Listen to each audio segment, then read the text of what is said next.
from Fun Charles.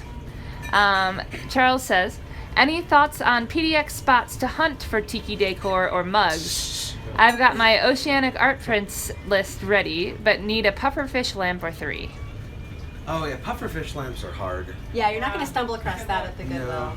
No. And I don't know if Heather's not going to give up her Goodwills, thrifting thrift shops, estate sales. Oh, estate sales look good too. TikiCon has got a marketplace over here, so that's like your best bet. If you want to stay in Portland and acquire something like a pufferfish lamp, it's going to happen at TikiCon, right? Yeah. Can you talk about TikiCon a little bit? When does it happen typically? Where does it happen? And maybe a little bit more?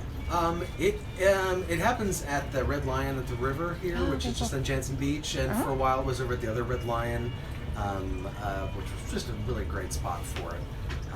And it happens usually in July. This year it's the very last weekend in June. That sounds right. Yeah, and so we always like trying to shoot it around for like a late, waiting after the rains go by so that we can have it outdoors and have outdoor music, or at least there's a certain part of the event on Sundays we do a tour of people's home bars. So trying to shoot for good weather for that. Yeah.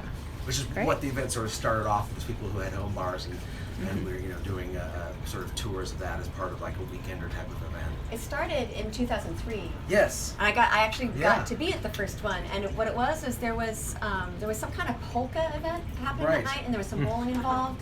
And there was a subset of people who were going to that event. It was like, hey, let's also hit the Alibi and the Jasmine Tree, and said we're going to call it a Tiki Crawl. It wasn't called TikiCon yet. It was called, like, the Portland we started Tiki the Crawl. Northwest Tiki Crawl. Northwest Tiki Crawl. Yeah.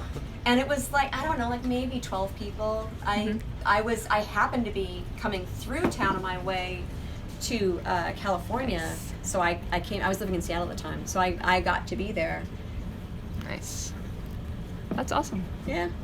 Cool. 2005, that was a good year. It was, I think, 2007 is when we turned it into a 3-day event, so that we, and it wasn't really just a Tiki Crawl, and then again, which is why then the event's name changed to TikiCon. It was more really like a Polynesian pop convention. Yeah. For the people in the Northwest. Sweet. Awesome. A little more than Charles asked, but I wanted to